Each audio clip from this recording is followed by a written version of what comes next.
कपिल जी, मैं आपको धन्यवाद देता हूं और ये फिल्म बनाने के लिए, ये वेब सीरीज बनाने के लिए बहुत बहुत धन्यवाद।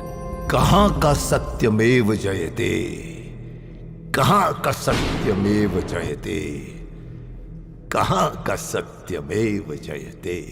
सुप्रीम कोर्ट के जजेस, हाई कोर्ट के जजेस जरूर इसको देखें और आत्मचिंतन करें कि भारत की न्याय प्रणाली कहां पहुंच गई है।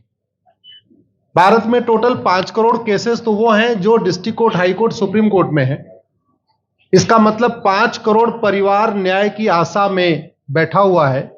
ऑन एन एवरेज एक परिवार में 6 आदमी रख लीजिए, तो यानी 30 करोड़ लोग न्याय की आस लगाए बैठे हुए हैं। 30 करोड़ का मतलब एक अमेरिका, 30 करोड़ का मतलब 15 ऑस्ट्रेलिया, 30 करोड़ का मतलब 7 कनाडा, 30 करोड़ का मतलब 1.5 ब्राजील। इतने लोग भारत में न्याय की आस में बैठे हुए हैं और ये 5 करोड़ केस तो वो हैं जो district court, high court, supreme court में है। इसके पैरेलल हमारे देश में एक और जुडिशियल सिस्टम है, उसको कहते हैं तहसीलदार, एसडीएम, एडीएम, डीएम, कमिश्नर, जहां पे चकबंदी के मुकदमे चलते हैं। वो इस 5 करोड़ में काउंटेड नहीं है। जो तहसीलदार के यहां मुकदमा होता है, एसडीएम के यहां मुकदमा होता है, एडीएम के यहां होता है, डीएम के यहां होता है, चकबंदी अधिकारी जिसको सीओ कहते हैं, डीडीसी कहते हैं, एसओसी कहते हैं, वो एक इसके पैरेलल में है और 5 करोड़ मुकदमे वहां पे भी चल रहे हैं। इसका मैं लाइव एग्जांपल देना चाहूंगा भारत की ब्लैक जस्टिस सिस्टम का। 1985 में जौनपुर में एक 10 बीघे जमीन का मुकदमा शुरू हुआ था। अभी वो सबसे नीचे पायदान पे है, जिसको कहते हैं चकबंदी अधिकारी। 1985 में मुकदमा शुरू हुआ, 2023 आ गया, लगभग 37 साल बीत चुके। 37 साल में यह नहीं तय हो पाया कि असली विल कौन सी है। 2 लोगों ने क्लेम किया, वो कह रहे हैं मुझे विल मिली है, वो कह रहे हैं मुझे विल मिली है। 37 साल में यह नहीं डिसाइड हो पाया असली विल किसकी है। अगर मान लीजिए आज डिसाइड हो जाए तो सीओ के बाद एसओसी, एसओसी के बाद डीडीसी, डीडीसी के बाद हाई कोर्ट, हाई कोर्ट के बाद सुप्रीम कोर्ट, यानी अभी 35 साल और लगेगा, 70 साल लगेगा। सेकंड जनरेशन मुकदमा लड़ रही है, ऑलरेडी सेकंड जनरेशन मुकदमा लड़ रही है और इसी स्पीड से काम हुआ तो मुझे लगता है थर्ड जनरेशन आके मुकदमा जाके तब जाके सुप्रीम कोर्ट पहुंचेगा। दूसरा एग्जांपल, एक ग्लेरिंग एग्जांपल आपको देता हूं। 1971 के वॉर में पाकिस्तान में बम फेंकने वाले, पाकिस्तान के फौजियों के बहुत सारे बैंकर तोड़ने वाले एक कर्नल कबोत्रा है, पंचकुला में रहते हैं। दुश्मनों के उन्होंने दांत तोड़ दिए।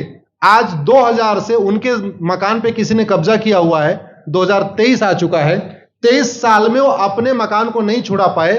अभी मामला पंचकुला की डिस्ट्रिक्ट कोर्ट में है, उसके बाद चंडीगढ़ हाई कोर्ट जाएगा, फिर सुप्रीम कोर्ट जाएगा। तो 23 साल में वो सबसे नीचे पायदान पे है।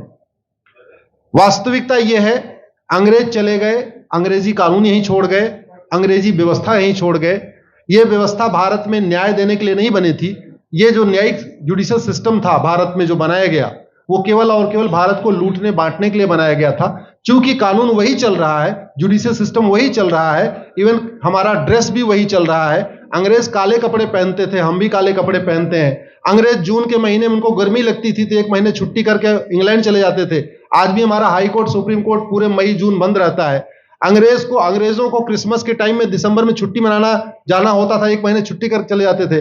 आज भी हमारी हाई कोर्ट, सुप्रीम कोर्ट दिसंबर में, क्रिसमस के टाइम में 15 दिन 20 दिन बंद हो जाती है। तो सोच वही है, किताबें वही है, व्यवस्था वही है, कानून वही है, तो स्वाभाविक सी बात है जस्टिस होगा कहां से? जस्टिस कैसे होगा?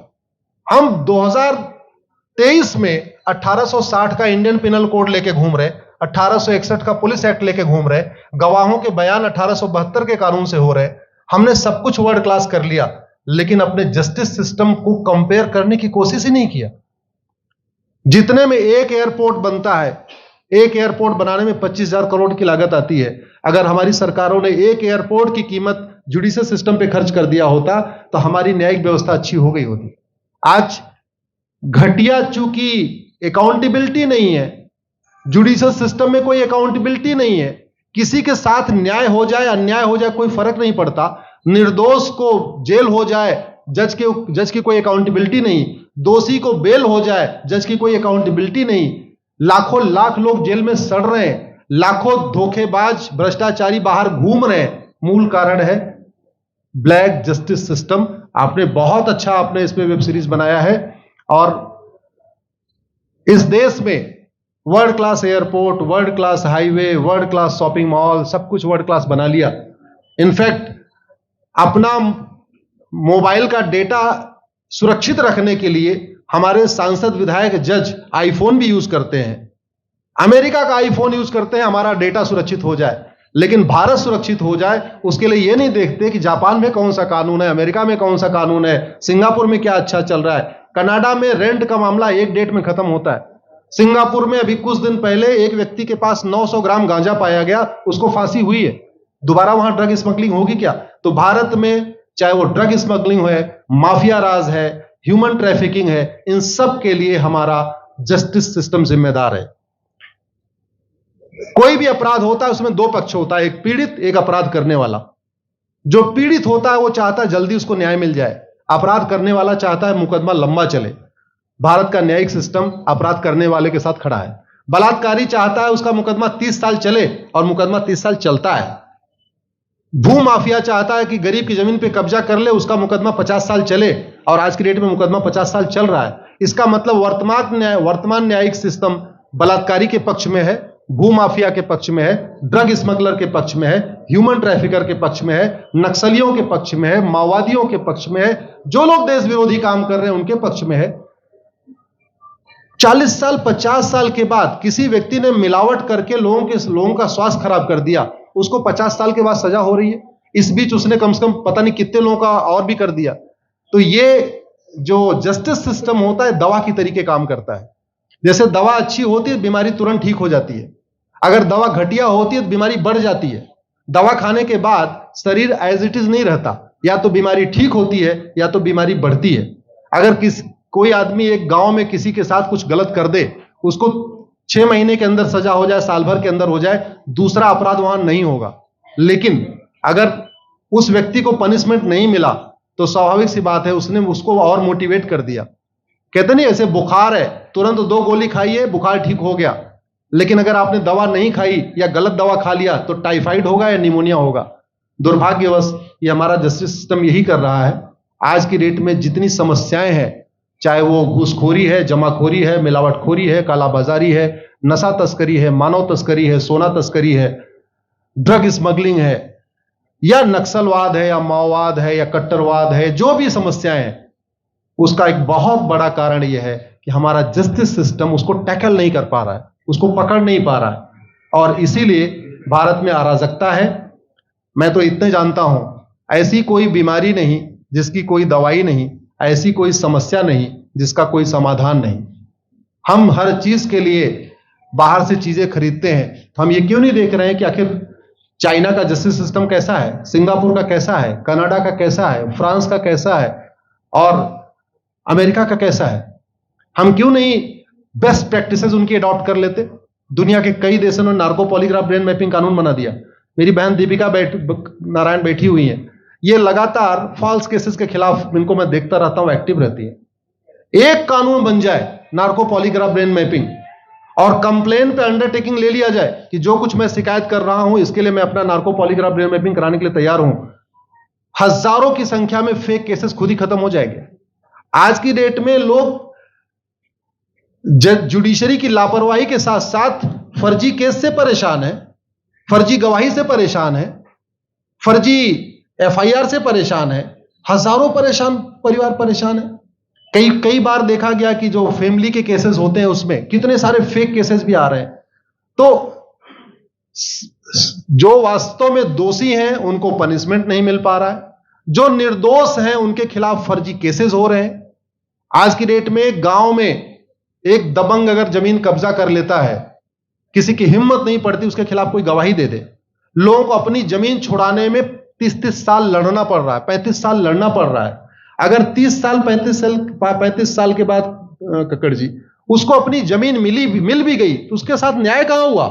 35 साल में उसका टाइम बर्बाद हो गया, 35 साल में उसका पैसा बर्बाद हो गया, 35 साल वो मेंटल ट्रॉमा में रहा, 35 साल उसने तारीख पे तारीख झेली है। और मैं तो डिस्ट्रिक्ट कोर्ट में कई बार जाके देखा, ऐसे परिवारों को देखता हूं जिनके पास बस से आने के लिए पैसा नहीं है, साइकिल से आते हैं। ऐसे परिवारों को देखता हूं जो चाय नहीं पी सकते अपने पैसे से, बेचारे घर से रोटी बांध के और अचार लेके आते हैं, लेकिन वहां मजबूरी में वकील को पैसा देते हैं। तो हमारी कोर्ट कचहरी वास्तव में दलाली का अड्डा बन गया है। हमारी कोर्ट कचहरी भ्रष्टाचार का अड्डा बन गया है।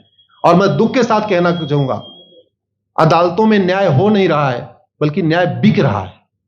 जिनके पास पैसा है, वो उन्होंने कितना बड़ा क्राइम किया हो, मर्डर किया हो, रेप किया हो, उनको जमानत हो रही है। और जिनके पास नहीं है, वो बेचारे जेल में सड़ रहे हैं। कई बार तो देखा गया, मैंने मेरे मर्डर किया एक्स अनंत सिंह ने, लेकिन एक्स अनंत सिंह बाहुबली थे, उन्होंने थानेदार को 20 लाख रुपए दिया, वो वाई अनंत सिंह को लेकर जेल में डाल दिया, नाम वही है। अब उसके बाद क्या हुआ, 20 साल मुकदमा चला और फिर सबूत के अभाव में छूट गया। तो जिसने मर्डर किया वो तो कभी जेल गया ही नहीं। एक निर्दोष जेल गया, 10-20 साल के बाद उसने अपना जमीन बेचा, सब कुछ किया, मां बाप सब कुछ तबाह हो गए, फिर वो सबूत के अभाव में छूट रहा है। तो सबूत के अभाव में अगर 20 साल के बाद छूट भी गया हो, उसका 20 साल कौन लौटाएगा? उसके 20 साल के लिए कौन जिम्मेदार है? उसके 20 साल जो बर्बाद हुआ, उसके लिए संविधान की शपथ लेने वाले जिम्मेदार हैं। संविधान के प्रियम्बल में लिखा है, हम आपको जस्टिस देंगे, हम आपको न्याय देंगे। न्याय देने की जिम्मेदारी किसकी? जिन्होंने शपथ लिया। शपथ कौन लेते हैं? जजेस लेते हैं, सांसद, विधायक, मंत्री लेते हैं। तो आज की डेट में अगर लोगों को न्याय नहीं मिल रहा है, तो इसके लिए वही जिम्मेदार हैं जो संविधान की शपथ लेते हैं। संविधान की शपथ लेने वालों को वेतन, भत्ता, गाड़ी, बंगला इसीलिए मिलता है कि लोगों को न्याय मिल सके, फास्ट जस्टिस मिले, कंप्लीट जस्टिस मिले। अनफॉर्चुनेटली कंप्लीट जस्टिस मिलने में तो 50-60 साल लग जाता है, फास्ट जस्टिस तो सपना हो गया है। इसलिए आज आपने जो ये वेब सीरीज बनाई है, मैं आपको धन्यवाद देता हूं। एक ऐसे विषय पे जिस पे कोई टच नहीं करता, लेकिन जिससे करोड़ों लोग पीड़ित हैं। मैंने कहा ना, 5 करोड़ लोग सीधे district court, high court, supreme court के केसेस से पीड़ित हैं, और 5 करोड़ मुकदमे एसओसी, डीडीसी, तहसीलदार के यहां चल रहा है। तो अगर 5 करोड़ से 30 करोड़ लोग इधर पीड़ित हैं, तो उधर भी पीड़ित है। वास्तव में बहुत बड़ी संख्या भारत में इसी से पीड़ित है। और अपराध, भ्रष्टाचार और जितनी भी अराजकता चल रही है, उसका मूल कारण भी यही है। जस्टिस सिस्टम अच्छा हो जाए, कानून सख्त हो जाए, कानून का खौफ पैदा हो जाए, न्यायपालिका का खौफ पैदा हो जाए, और ये थाने जो दलाली के अड्डे बन गए हैं, तहसील जो दलाली का अड्डा बन गया है, डिस्ट्रिक्ट कोर्ट जो कमीशन खोरी का अड्डा बन गया है, अगर इस पे कंट्रोल हो जाए, तो वास्तव में भारत में फिर से राम राज्य आ सकता है। अगर जुडिशियल सिस्टम अच्छा हो जाए, तो जो राम राज्य की कल्पना है, धर्म की जय हो, अधर्म का नाश हो, प्राणियों में सद्भावना हो, विश्व का कल्याण हो, मुझे लगता है उसको फिर से जीवित किया जा सकता है। आपने मुझे बुलाया कपिल जी, मैं आपको धन्यवाद देता हूं। और ये फिल्म बनाने के लिए, ये वेब सीरीज बनाने के लिए बहुत बहुत धन्यवाद देता रहता हूं। दीपिका जी लड़ती रहती हैं, इनको देखता रहता हूं। बहन नेहा जी आई हैं, ये अपने गानों से मुझे लगता है बहुत अच्छा आप लिखती हैं। और इसी तरीके से कड़वा सच आप लिखते रहिए, कड़वा सच गाते रहिए। लोग आज की डेट में, यंग जनरेशन कड़वा सच सुनना चाहती है। मीठे झूठ ने इस देश में शुगर, डायबिटीज पैदा कर दिया। भारत केवल लोग डायबिटीज से नहीं पीड़ित हैं, बल्कि हमारी व्यवस्था को डायबिटीज हो चुका है। और उस डायबिटीज को दूर करने के लिए नेहा राठौर जैसी बहनें जो सही बात कह रही हैं, दीपिका जी सही बात कह रही हैं। आप लोग जो है बहुत अच्छा काम कर रहे हैं। और आपने, कक्कड़ साहब, आपने बनाया वेब सीरीज, आपको विशेष आभार, धन्यवाद देता हूं। यही निवेदन करता हूं, इस वेब सीरीज को ज्यादा से ज्यादा देखें। और खास तौर पे अगर आपके जानने वाले कोई जज हैं, कोई आईएएस हैं, कोई आईपीएस हैं, मंत्री, सांसद, विधायक हैं, उनको भी एक बार फोन करके, व्हाट्सएप करके एक बार कहिए कि वो भी इसको जरूर देखें। क्योंकि अल्टीमेटली न्यायिक व्यवस्था बदलने की जिम्मेदारी उन्हीं की है जिनको वेतन, भत्ता, गाड़ी, बंगला, free air ticket, free rail ticket और वीआईपी व्यवस्था मिलती है। ये व्यवस्था उन्हीं को बदलनी है। जय हिंद, धन्यवाद।